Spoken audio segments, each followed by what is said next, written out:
नमस्कार। आज हम आपको महान संत गुरु रविदास जी के बारे में बताएंगे।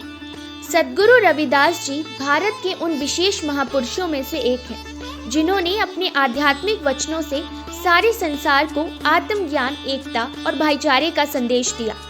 कहते हैं माघ मास की पूर्णिमा को जब रविदास जी ने जन्म लिया, वह रविवार का दिन था, जिसके कारण इनका नाम रविदास रखा गया।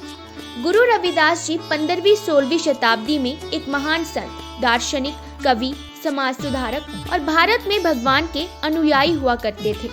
निर्गुण संप्रदाय के ये बहुत प्रसिद्ध संत थे, जिन्होंने उत्तरी भारत में भक्ति आंदोलन का नेतृत्व किया।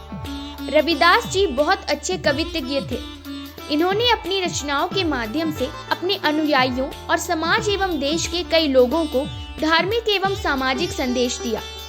रविदास जी की रचनाओं में उनके अंदर भगवान के प्रति प्रेम की झलक साफ दिखाई देती थी। वे अपनी रचनाओं के द्वारा दूसरों को भी परमेश्वर से प्रेम के बारे में बताते थे और उनसे जुड़ने के लिए कहते थे।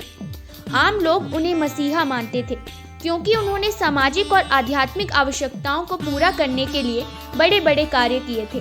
कई लोग इन्हें भगवान की तरह पूजते थे और आज भी पूजते हैं। लोग रविदास जी के गाने और वचनों को आज भी उनके जन्म दिवस पर सुनते हैं। वाराणसी में जन्मे संत रविदास के पिता जूते बनाने का काम करते थे।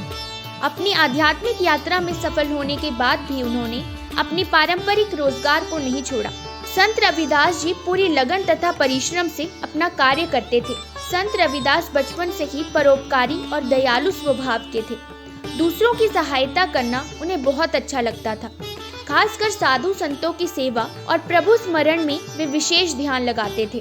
संत रविदास जी ने अपनी कविताओं के माध्यम से जाति प्रथा का विरोध किया। उनके समय में मुस्लिम शासकों द्वारा प्रयास किया जाता था कि अधिकांश हिंदुओं को मुस्लिम बनाया जाए।